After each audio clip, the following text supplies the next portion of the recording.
안녕하세요. 33기 카피라이터 이영서입니다. 저는 오늘 여러분들께 한 편의 초대장을 들려드리려고 하는데요. 어떤 초대장일지 사진을 보면서 한번 맞춰보시겠어요?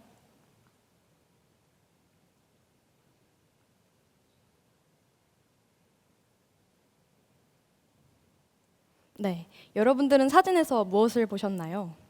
자장면집 간판이나 표지판 같은 게 눈에 들어왔을지도 모르겠습니다. 그런데 혹시 여기에 걸어가고 계신 폐지수거 어르신의 모습도 보셨나요?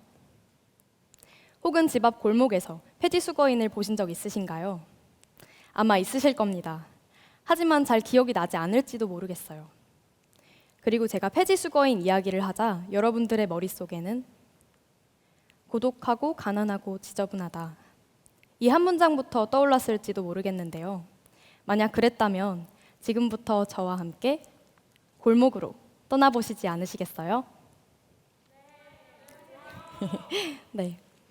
함께 걸어 들어가기에 앞서 제가 어떻게 골목에 들어서게 됐는지부터 말씀을 드리려고 하는데요.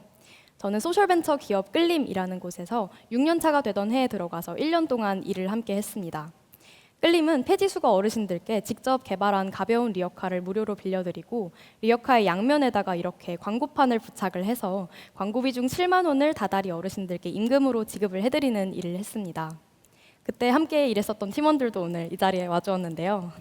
네, 그때 제가 들어갔을 때만 해도 규모가 많이 커진 상태여서 전국적으로 400여 분의 어르신과 함께하고 있었고 10명 남짓한 팀원이 모든 어르신들과 함께하려다 보니 저희는 한 주의 고물상을 적어도 한 번, 많게는 3-4번씩도 방문을 하게 되었습니다.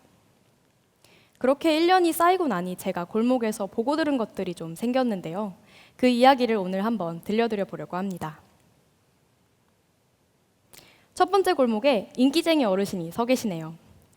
제가 사실 그렇게 성격이 싹싹하지 못해서 많은 어르신들과 친해지지는 못했거든요. 근데 그런 저조차도 가장 친해질 수 있었던 웃으시는 모습이 참 마음 편안해지는 그런 어르신이었는데요. 저만 어르신을 좋아했던 게 아닌지 어르신께서 어느 날엔 이런 이야기를 해주셨어요. 폐지수거인들은 폐지를 주울 때 같은 루트를 반복해서 다니면서 주우시거든요. 예를 들어 오전 10시에는 어느 식당 뒤에서, 오후 2시에는 마트 뒤에서 폐지를 주워 가시는 시기예요. 그런데 어르신께서는 거기 사장님들이 어르신을 그렇게 빈손으로 안 보내신다고 요구르트 하나라도 쥐어주신다며 내가 이렇게 인기가 많아 하고 자랑을 하시기도 했답니다. 조금 더 걸어 나와 보니 고물상이 있네요.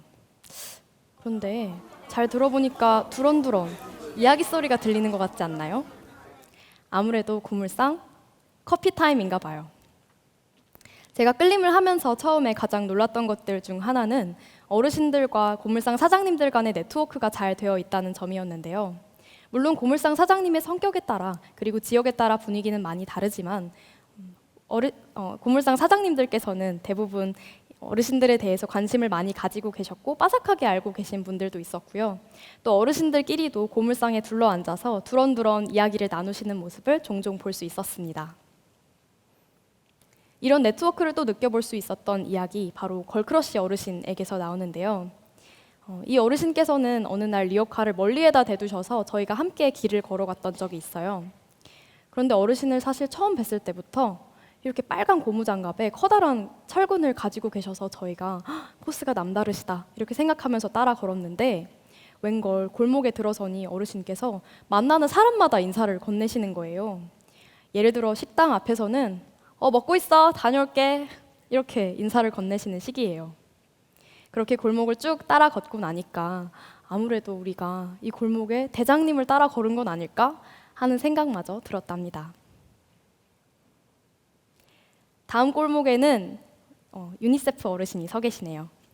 이 어르신께서는 저희가 드리는 7만 원의 임금을 다달이 유니세프에 기부를 하던 어르신이었는데요.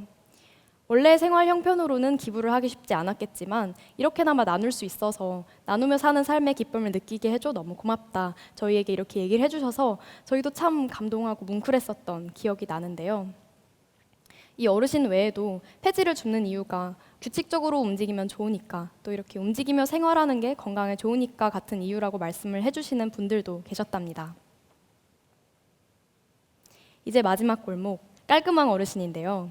이 어르신께서는 모든 어르신 통틀어서 리어카가 가장 깨끗했어요. 리어카 좀 반짝반짝해 보이지 않나요? 네. 어르신께서는 실제로 저녁마다 리어카를 닦아주신다고 하셨고, 사실 어르신 착장만 봐도 비닐 장갑에 목 장갑 두 겹으로 끼시고 거기에 팔토시까지 착착 이렇게 장착하고 일하시는 모습에서 깔끔함의 자태가 딱 느껴졌었습니다.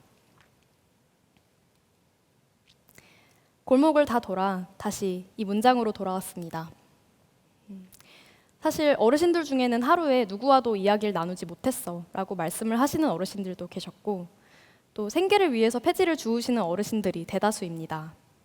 그리고 여름의 고물상 냄새 좋지는 않습니다. 하지만 모든 어르신들이 고독하게 폐지를 줍고 계신 것은 아니고, 또 가난만이 폐지를 줍는 유일한 이유인 것은 아니며, 어쩌면 폐지 수거인들이 가장 깨끗하고 성실하게 일을 하는 분들이 아닐까 하는 생각도 들었습니다. 사람들이 사는 모습 참 저마다 다양하죠. 폐지 수거인도 마찬가지인 것 같습니다. 한 문장의 편견에 가려 보지 못하고 있었던 그 삶의 입체성, 조금이나마 도톰하게 그려보시길 바라며 이야기 들려드렸습니다. 그런데 제가 들려드린 따뜻한 이야기의 이면에는 따뜻하지 않은 현실이 있는데요. 폐지 가격이 너무 낮을 뿐만 아니라 늘 유동쳐서 생계가 늘 불안정하고요. 그리고 리어카가 자동차로 구분이 되거든요. 그래서 인도로 다니지 못하고 차도로 다녀야 해서 대로변에서 버스에 쫓기고 계신 위태로운 모습의 폐지 수거인을 보신 적도 있을 겁니다. 그런데 이 모든 것들이 보호가 되기 위해서는 먼저 법적인 명명부터 있어야 하는데 아직 그 단계에도 이르지 못한 상황입니다. 다시 집 앞 골목입니다. 이제는 무엇이 보이시나요? 네, 여러분들이 오늘 집에 돌아가시는 길에 폐지 수거인의 모습이 그리고 리어카의 모습이 한 번 더 눈에 들어온다면, 그리고 조금이나마 더 반가운 얼굴로 볼 수 있게 된다면 저와의 골목 여행이 성공적이었던 거겠죠? 그러길 바라며 골목으로의 초대 마치겠습니다. 감사합니다.